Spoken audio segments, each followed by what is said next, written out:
a burger or soul food. So the Mexican, like to throw the Mexican food in the movie and stuff, I think that's a good part of embracing other cultures. It's a great opportunity. That's why I'm excited about this. Yeah, so Brandon came up to me, and I think it was a great opportunity. Came up to me and said, "Hey, would you like to, come up and do a chef show?" And I was like, "Well, it'd be a great idea." And so he comes up to me and explains to me what's going on, and I think it's a super great idea. Something to get the community, the different cultures, different type of food, and everything like that. But yeah, so this Sunday, I'll be serving tons of Mexican food. So we'll have, let's see here, appetizer for sure. We're gonna do some chips and sauce and guacamole. I'm sure everybody is familiar with chips salsa. The drinks, we're gonna do a little bit of horchata. It's a cinnamon-based rice milk. It's really really sweet. It's really good for whoever wants to try it. What was it again? Horchata. Horchata. Yeah, it's I love this stuff. Horchata. What's in it? Because you was a little low, so. Oh, you good? Oh, yeah, no problem. It's a rice cinnamon based drink. Okay. It tastes like cinnamon. Just like so if you like cinnamon toast crunch, you guys. That's right. There you go. With milk, you may like this drink. Yeah, you may want to come out and try this drink. Absolutely. And then for your entrees, entradas, we're gonna have something just a little bit more authentic for those who want to try it, and then we'll have something a little less if you want to give it a shot too. Also, so the carnitas. Carnitas, it's a slow cooked Mexican style Boston, but nice and slow cooked. As soon as you pull the meat off, it comes off the bone amazingly. And then the regular fajita chicken. I'm sure some people are familiar with whatever the fajita chicken is. It's everybody eats fajita chicken. It's tortillas, it's like chicken. Different things, stuff like that. Then we're gonna have the tortillas. You can't miss tortillas anywhere in a Mexican family. It's tortillas are always. It's a necessity. That's right. Without tortillas, we cannot eat. Yeah. And then for our sides, lavos, we'll have the rice and beans, lavos frijoles, and it'll be all your sides. And for desserts, we'll have flan. It's a nice dessert, a sweet, creamy custard. It's something new if you want to try it. It's not something you would basically eat on dessert, but it's something that we eat, and it's really good if you want to give it a shot. I don't know why the flour remind me of cheesecake. It's because you've had it too, Marla. It's more like yeah, it's good.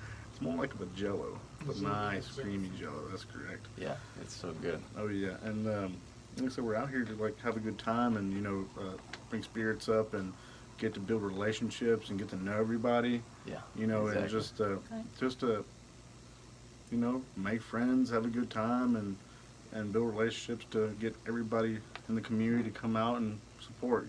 So is this a buffet? Because it just sounds like I want to eat this quite a few times. Not quite. Not quite a buffet. Is this all you can eat Mexican buffet going on? It's not quite a buffet, but if people will share this video we're doing, and also at either the Me Tenampa Facebook page or the local Facebook page, you can find the event with some more details, and it has the schedule and some other information. It also has this menu we just read through, and we're going to print it off exactly like it looks. It has a place for your name. It's going to be a seated kind of maybe a step shy of fine dining, but we're going to have people waiting on the tables, and they're going to take up these menus. People are going to check the option they want. We'll get some hats. Maybe. But yeah, so we'll kind of bring the food out, and there, I don't know, there might be enough for a second here or there. But. Oh yeah, that's right. Well, not a second of the whole meal, because sometimes after you finish the entrees, just something tasted a little bit, too good to be true, so you just want a second help with it and stuff like make that. sure. So yeah. I'm just trying to finesse my way into getting another plate, guys. Oh, right. I hear that. Yeah, but yeah, you should really come out and support and come help us out. I'll also have, I'll throw in some spicy picosa sauce for whoever wants to get a little spicy with it. Try it out with your tacos, your rice and beans. It'll lighten it up for real. And what's that date again of this event? So it's this coming Sunday, August 25th at 5:30 at 8 Mulberry Road. And for those who might remember, this is where Diego's, actually it was a Mexican restaurant back then, and it also used to be the New Orleans Bar and Grill. Right. It's just about a block away from Water Avenue downtown. And the downstairs we set up sort of like a little mini theater. Black tablecloths, candles, kind of just a low-key opportunity to hang out, do something social. So the movie we should mention that we're showing as a part of this, because there's a chef and the show. So Chef Jonathan and the show, the film, Jonathan can share some about, but it's called Coco. It's for kids, adults. It's a Pixar film, so animated. People probably know animated films are kind of for kids and adults these days. Oh, yeah. You want to share a little about what the film's about? Oh yeah, you come out and watch a little bit of Coco. It kind of explains of what can I say? Child going out and trying to be a musician, and then it actually shows the culture of the Dia de Muertos. You know, how we bring we lay petals from the cemetery to the front of the door of our homes. And people may have heard of that Day of the Dead. Day of the Dead, that's right. And then it brings our past loved ones to give them a direction of where to go to come back and visit us, and have their pictures up in the ofrenda, you know, and the table with all their pictures so we don't forget them, so you can come back and see us, you know. And then for sure, food. Like I said, food. It's key, huh? It's key. It brings everybody back, and they put their favorite food on the table on the ofrenda, so when they come back, they can enjoy their favorite meal and then go back. I'm ready for this to start today, Like I because said. I'm like, this sounds so excited in the way that he's describing it. So I'm like, can we get this fun going on? So I know there's gonna be a lot of fun. Oh yeah, The absolutely. movie Yeah. sound like it's gonna be fun. Sure. The food sound like it's gonna be very flavorful. I like spicy foods. I don't know if anybody else likes spicy food. I like spicy food, so the hot sauce. I just try a little bit. A little bit. That's Test good. drive. That's right. Well, and I think this menu that we'll also try to share again, like I mentioned on the Facebook page, but I think it's a good example of what we're trying to do with it, because it's written in English and in Spanish.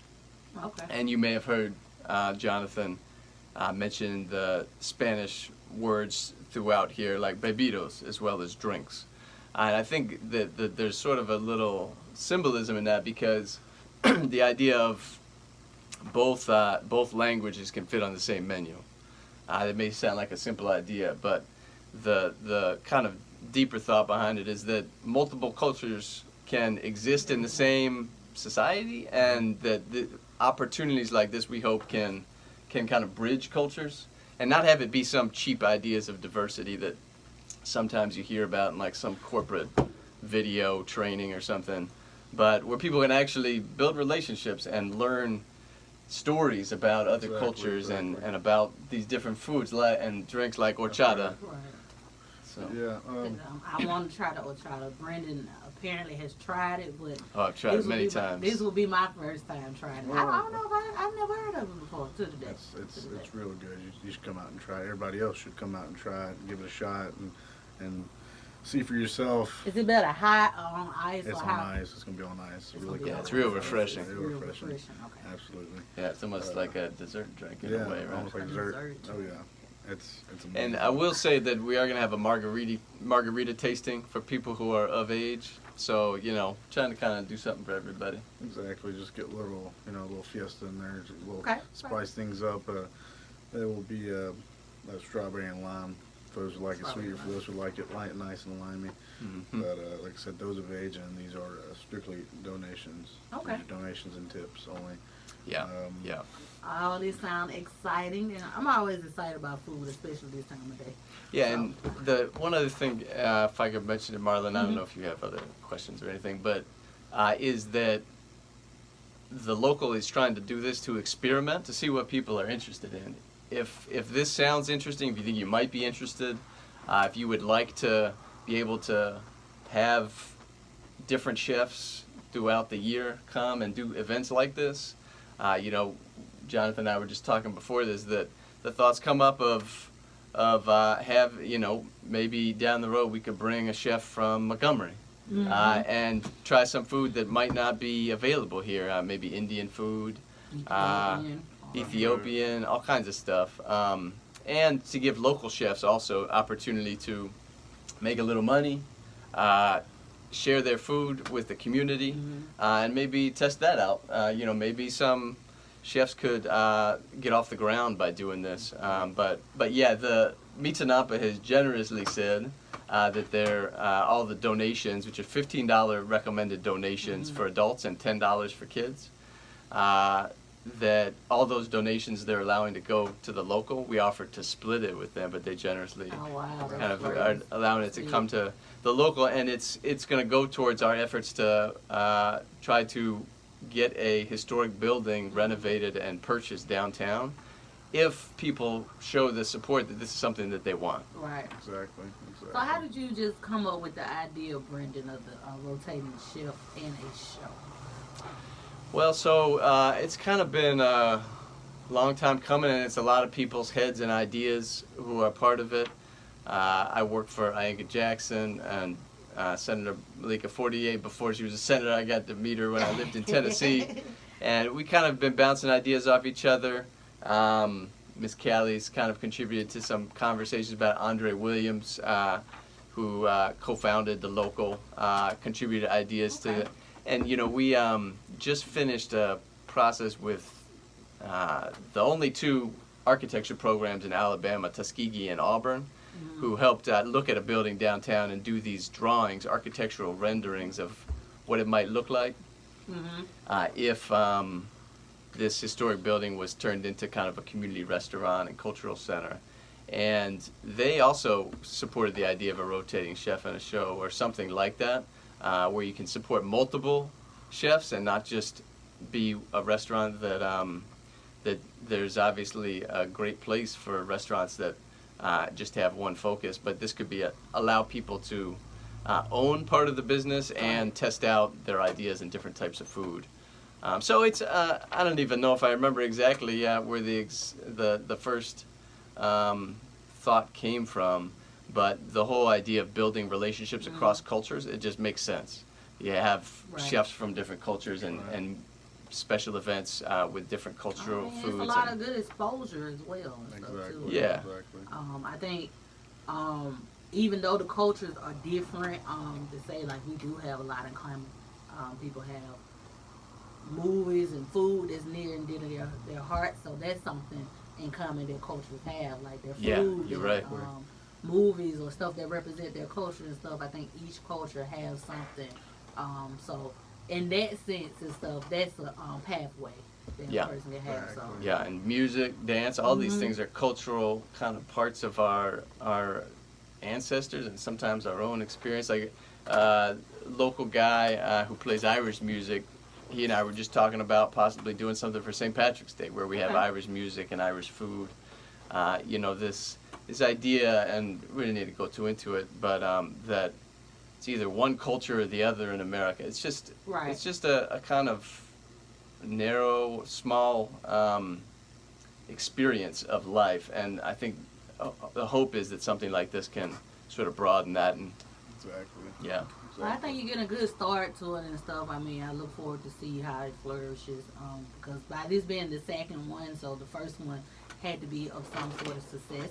Yeah. Because you're felt doing good it again. about it. And then we have another chef coming on board and stuff. So I think it's really, really. I was excited when I heard about it. So I think it's just a really good thing for the community, for local people to experience stuff like this in a small town. That just make it seems like you don't always have to go far away to experience things culturally. Yeah, I grew up in a small town in Virginia, and some of the idea we've talked a lot about the local is just trying to help be a part of answering the question, what's there to do in a small town? Oh, yeah. What's there to do in Selma? Just mention a couple of logistics again real quick if I can, Marla. So it's this coming Sunday, August 25th, 5:30 at 8 Mulberry Road. If people want to search on Facebook for either Tenampa, Selma Restaurant, or The Local, and there's a little image of a guitar for The Local, if since it's a little more of a common term. I'm searching for it now. Yeah, you can see that.